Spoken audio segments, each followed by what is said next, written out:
بسم اللہ الرحمن الرحیم نحمده ونصلي على رسوله الكریم اما بعد بسم اللہ الرحمن الرحیم۔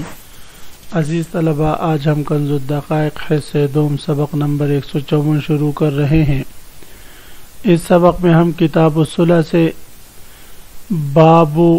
فی الصلح الجائز سے متعلق پڑھیں گے۔ آج کے اس سبق میں مصنف علیہ الرحمہ دو مسئلے ذکر فرمائیں گے۔ پہلا مسئلہ وہ غیر کی طرف سے صلح کرنا، یعنی غیر کی طرف سے وکیل بن کر موکل کے لیے اس کے مدعی یا مدعا علیہ کے ساتھ اس کے خصم کے ساتھ صلح کرنا۔ تو اس پر صلح کے احکام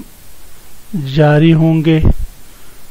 صلح بالمال ہو تو مال کس پر لازم ہوگا، اس سے متعلق مصنف علیہ الرحمہ تفصیلاً ذکر کریں گے۔ دوسرا مسئلہ وہ یہ ہے کہ فضولی اگر کسی کی طرف سے اس کو بتائے بغیر صلح بالمال کر لے تو اس کی مختلف صورتیں ہیں، ان صورتوں کی طرف مصنف علیہ الرحمہ اشارہ کریں گے اور ان کا حکم ذکر فرمائیں گے۔ تو عزیز طلبہ آتے ہیں کتاب کی طرف۔ سب سے پہلے ہم عبارت پڑھتے ہیں: وَمَنْ وَكَّلَ رَجُلًا بِالصُّلْحِ عَنْهُ فَصَالَحَ لَمْ يَلْزَمِ الْوَكِيلَ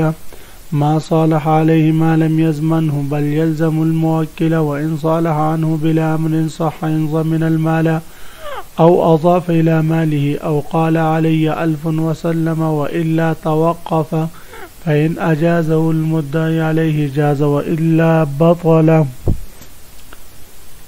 صورت مسئلہ یہ ہے، مصنف علیہ الرحمہ فرما رہے ہیں اگر کوئی شخص کسی کو وکیل بنا دے صلح کے لیے اس کی طرف سے،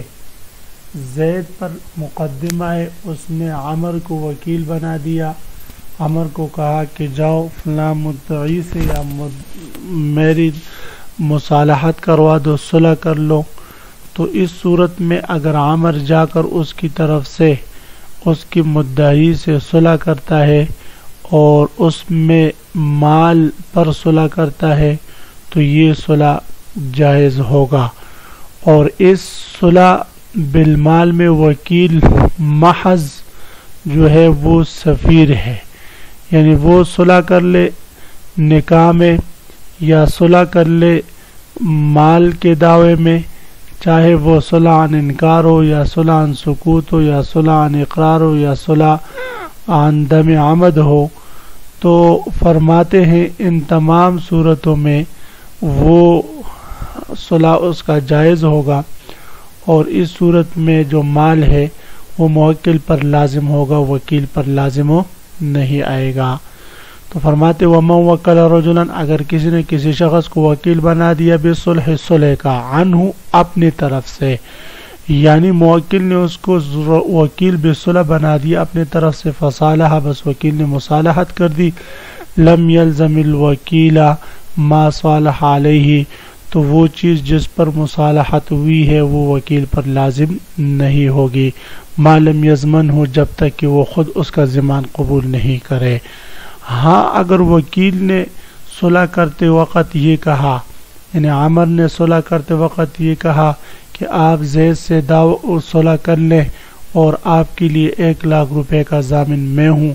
یا 1,00,000 روپے میں آپ کو دیتا ہوں، تو اس صورت میں پھر چونکہ اس نے خود ضمانت قبول کی ہے تو اس قبولی ضمانت کی بنا پر اس پر وہ 1,00,000 لازم ہوگا،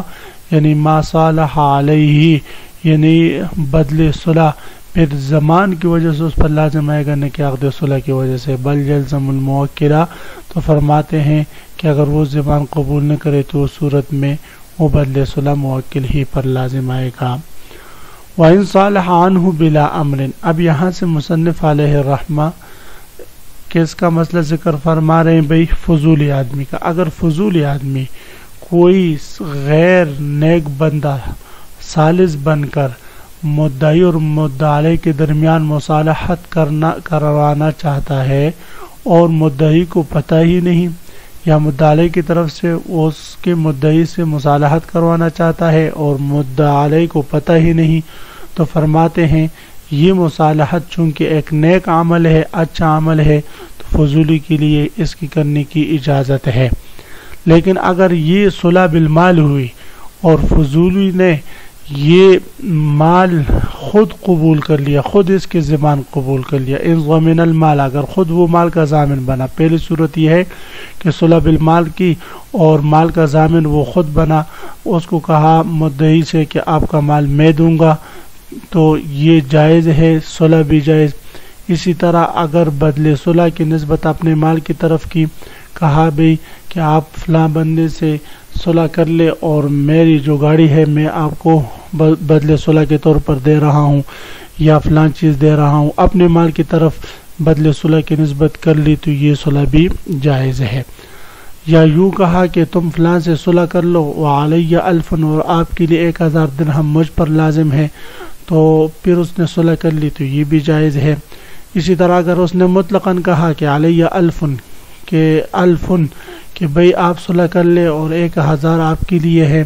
اور پھر اس کے بعد وہ 1000 اس کو دے دیتا ہے، تو فرماتے ہیں ان تمام صورتوں میں صلح جائز ہے، اس لیے کہ ان تمام صورتوں میں بدل صلح وہ فضولی پر لازم آ رہا ہے، اور جو مصالح عنہ ہے اس کی طرح وہ تو صرف جھگڑے سے اس کی جان چھوٹ رہی ہے اور اس میں اس کا کوئی نقصان نہیں، یہ تو بڑی اچھی بات ہے، تو اس لیے فرماتے یہ مصالحت کی یہ صورتیں بالکل جائز ہے۔ وَإِن صَالَحَ، اگر کسی نے مصالحت کر دیا عنہ کسی غیر آدمی سے بلا من، بغیر اس کی اجازت کے، صحت یہ صلح جائز ہے۔ ان ضمن المال، اگر فضولی نے مال کا ضمان دیا ہو، او اضاف الى مالہ، یا اس بدلے صلح کی نسبت اپنے مال کی طرف کی، او قال یا کہو علی الف،